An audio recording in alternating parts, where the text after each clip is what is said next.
It is supposed to be the daughter's big wedding day, yet the father utters words that shock everyone, claiming they will eventually get divorced. Infuriated, the daughter shoves her father to the ground. However, when the father stands back up, he holds a shattered wine glass and repeats his words with even more certainty. In his eyes, empty romantic love is far less important than having the security of material wealth. Sure enough, just as her father predicted, Joy's life after marriage becomes a complete disaster. On one side, she has children who won't stop crying, and on the other, a husband who is both depressed and incompetent. Before her spirit is completely crushed by the trivialities of daily life, Joy decisively files for divorce to cut her losses. However, this so-called liberation does not make her life any easier, because her ex-husband Tony has no steady income and is still crashing in her basement. As the saying goes, when it rains, it pours. Her philandering father Rudy is kicked out by his girlfriend and comes to Joy for shelter, since he has nowhere else to go. The moment her parents see each other,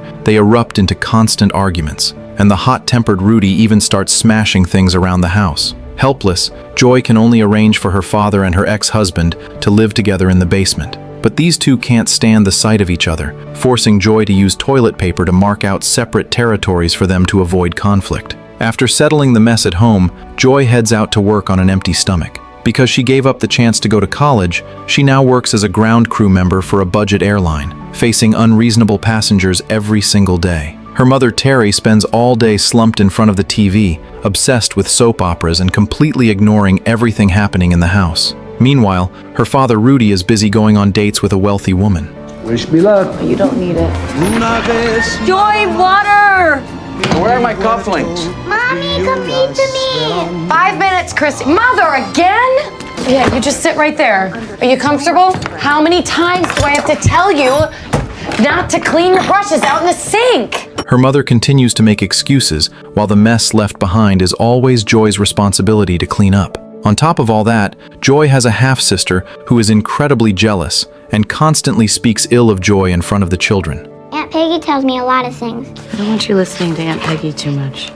Rebirth is never a miracle that happens overnight, but rather a persistence held for 17 years, as every seemingly sudden bloom is the inevitable result of a long period of dormancy. At night, Joy is so exhausted that she feels like she's going to collapse, and just as she tries to lie down for a few minutes of rest, she falls into a nightmare. In the dream, it feels as if her entire family wants her dead. She walks into a church and sees everyone mourning her younger self, realizing that she has been held hostage by life for 17 years by always putting others first. The Joy who once loved inventing things and possessed infinite potential has long been worn down by the mundane chores of life. Outside, Rudy is chatting and laughing with a wealthy woman named Trudy. Using his magnetic voice, he charms Trudy so much that she impulsively invites the entire family to her luxury yacht to relax at sea. The next day, her ex-husband Tony brings a crate of red wine to liven things up. The group drinks and chats on the boat, and the atmosphere seems quite harmonious. But suddenly, the boat hits a bump, causing wine glasses to shatter on the deck, leaving shards and wine stains everywhere. While everyone else continues to party, the burden of cleaning once again falls on Joy's shoulders. But as she tries to wring out the mop with force, the glass shards hidden inside the mop instantly slice her hands, leaving them bloodied. It is this very accident that allows Joy to keenly spot a massive business opportunity. Wringing out a regular mop is both dirty and dangerous. So if she could design a mop that cleans and dehydrates without needing hands, she could help housewives like herself and find her old self again. Once this idea is born, it takes root in Joy's heart like a seed. She uses her daughter's crayons to sketch a blueprint for a telescopic mop, and then heads to a repair shop to weld the mop handle. To ensure maximum absorbency, she wraps 91 meters of pure cotton thread 40 times and fixes it to the pole. A dream is not some unreachable luxury, but rather the courage to give your all, even when you know the road ahead is difficult. Just like that, the world's first self-wringing magic mop is born in the hands of a housewife. However, mass production requires a significant amount of capital, so Joy gathers her courage to find Trudy to seek investment. She lists the advantages of the mop with clear logic, gradually winning Trudy over. But Peggy, who is standing nearby, suddenly interrupts, claiming she has been helping her father manage the repair shop and that Joy has zero business experience, suggesting the deal should be handed to her instead. Unexpectedly, Trudy only tosses a sharp question at Joy. What would you do if you were in a room with your business rival? There is a gun on the table, and the only other person in the room is an adversary in commerce. Only one of you can prevail. Yet, you have protected your business. Do you pick up the gun, Joy? Joy finds the question strange, but she gives an affirmative answer without any hesitation. I pick up the gun. This response satisfies Trudy, because the business world is a survival of the fittest environment, where one must be ruthless and decisive to stand their ground. Just as they are about to apply for the patent, Trudy's lawyer discovers that someone in Hong Kong has already applied for a similar patent. To avoid paying infringement penalties, Joy needs to pay a patent protection fee. Furthermore, the contact person in Texas for the other party happens to own a parts factory, meaning they could get parts at a low price to significantly reduce production costs. They talk endlessly among themselves as if Joy is just an irrelevant bystander. Later, Joy hires a group of housewives just like her and patiently teaches them how to assemble the mops. Watching everyone work with such passion, Joy feels a sense of self-worth for the first time. Even the usually unreliable Rudy feels proud of his daughter, but trouble follows soon after. The factory took 4 attempts to successfully create the part templates for Joy, and they intend to charge all those losses to her account. Joy knows this isn't her fault and decisively refuses to pay the fee. Joy then shifts all her energy towards sales. She first talks to a grocery store owner about a partnership, only to be told that the shelves are already contracted by large companies. If she wants to sell there, she must first reach an agreement with those major corporations. Joy feels helpless, frustrated that a simple business deal has to involve an unnecessary middleman. But with no other options, she bites the bullet and finds a large company, only to be told that a $20 mop is of too high quality for them to make a profit. The representative not only rejects Joy, but also mocks her, saying a housewife should stay home to serve her husband and raise children. But the ridicule doesn't break Joy. Instead, she heads to the entrance of a shopping mall to pitch the mop herself. However, the passers-by are cold and indifferent, showing no interest. Joy decides to put down the mop and has her best friend do the pitching, while she and her daughter pretend to be regular housewives watching the demonstration. You can wring it without getting your hands dirty. I don't think so. Come on, try it. The mop of the future. The lifelike demonstration instantly attracts a large crowd of onlookers. Yet only moments later, the police arrive on the scene and confiscate all of her tools. The people who were interested in buying immediately scatter. A defeated Joy returns home only to be hit with more devastating news. Not only does she receive debt collection notices, but her child also starts coming down with a fever. The dual pressure of her personal life and career has almost drained her of all her strength. Just as Joy falls into despair and feels completely lost, the doorbell suddenly rings. It turns out to be Tony, and he has actually brought Joy a glimmer of hope. He saw everything that happened to Joy during the day, and since they were once a couple, he still wants her to have a good life. Tony introduces her to a friend in television home shopping named Neil, a very visionary businessman who controls powerful sales channels. Almost every product he personally handpicks becomes a blockbuster hit without exception.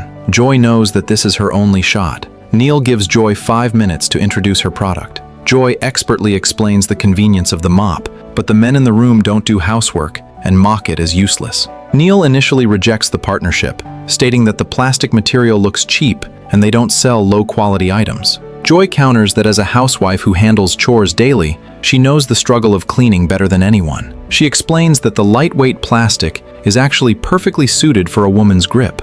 And I made this mop because it is better than anything else out there. Please give me a chance.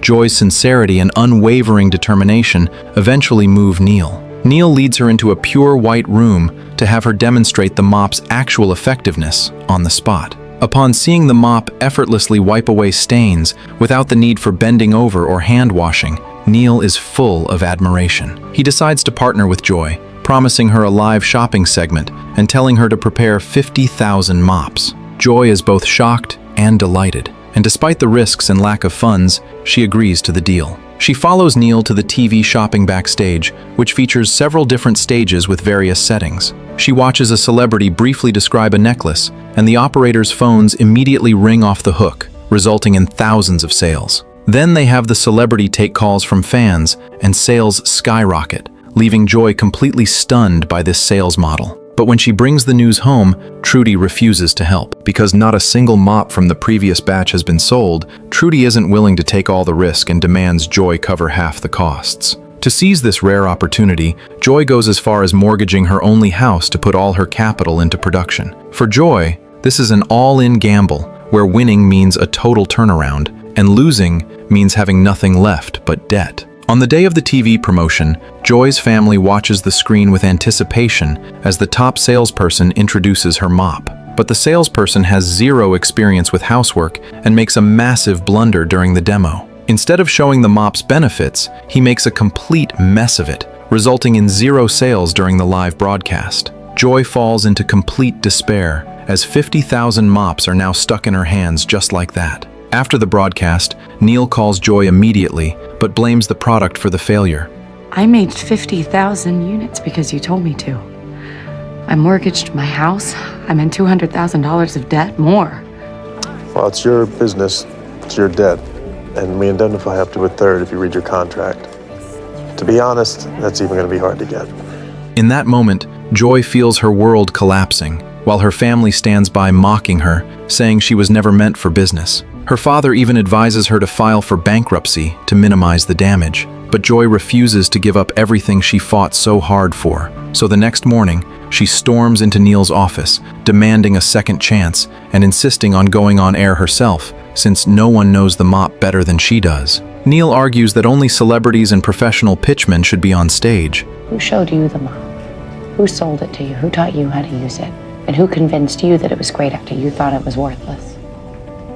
Neil is left speechless for a moment and, after getting the green light from other shareholders, agrees to Joy's request. The TV station tries to dress Joy up like a corporate socialite for the show's effect, but she insists on wearing her everyday clothes, wanting to recommend her product as an authentic housewife. Neil respects her choice. However, once she's actually backstage and the stage begins to rotate with the spotlights hitting her, Joy freezes up, unable to say a single word. Neil is filled with regret, certain that this broadcast is going to be another disaster. Just as the room falls into an awkward silence, a sudden phone call breaks the tension. I'm calling in because I would love a mop that I don't have to touch when I wring it. You know, my hands get raw, and when I mop broken glass and I wring the mop, I cut my hands. Hearing the familiar voice on the other end, Joy's tense nerves finally relax because she knows it's her best friend calling to save the day. Using that warmth and confidence, Joy dives straight into the pitch, talking passionately about the mop she designed, with eyes full of light and determination. To prove its practicality, Joy pours syrup and baby food on the floor and wipes it away effortlessly with one stroke. She also demonstrates the mop's wringing function, which allows the water to be squeezed dry with just a gentle twist without her ever having to use her hands. The mop head is detachable and even machine washable. She lets go of all her worries and tells her story, explaining why she invented the mop in the first place. Her honesty and grit touch every single viewer watching. Orders start pouring in from everywhere, and within minutes, sales approach 30,000 units. 10 minutes later, all 50,000 mops are completely sold out. Joy has finally made it, and she is no longer that easily bullied single mother,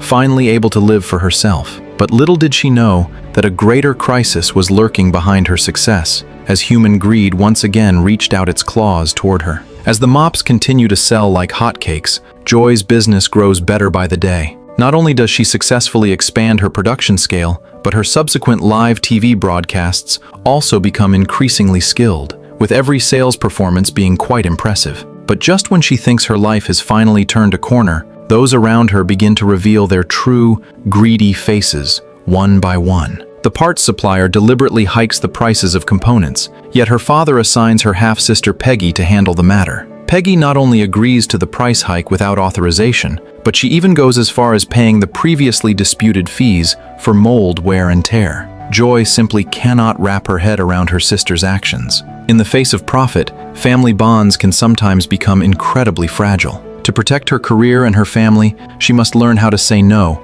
and set her own rules. Listen to me. Never speak on my behalf about my business.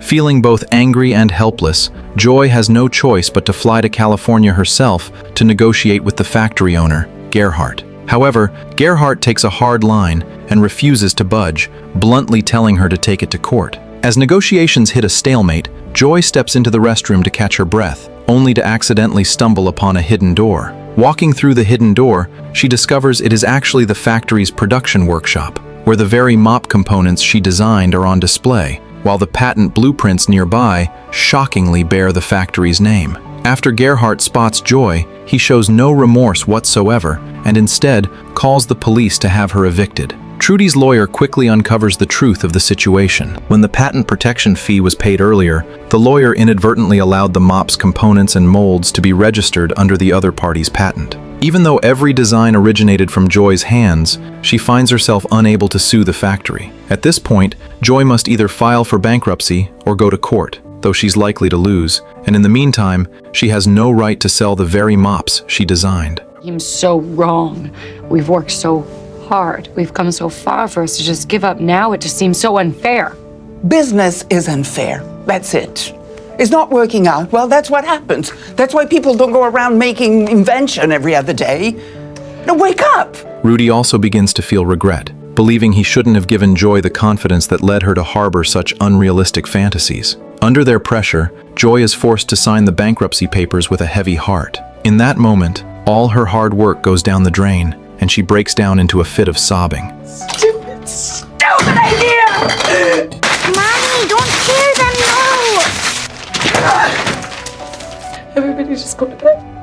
After everyone leaves, she is left alone in the room, and while watching everything she built with her own hands turn to nothing, Joy chooses not to wallow in despair. She resolutely cuts off her long hair, using the act to say goodbye to the weak version of herself that was pushed around by life. Therefore, when everyone looks down on you, what you need to do is not belittle yourself alongside them, but rather gear up to prove your worth to yourself and to the world. Even if no one cares about the journey, the world will watch, and all things will listen to your inner voice. The uphill climb is grueling, but it is a path that must be walked with unwavering determination. You must transform yourself into a towering mountain, as a true mountain would never allow a mere stream to hinder its resolve to forge ahead. Afterwards, Joy locks herself in her room, studying patent documents day and night, until she finally tracks down the mastermind behind the patent controversy. It turns out it was the agent of the patent owner who had been pulling the strings. Shortly after, Joy arranges a direct meeting with the man.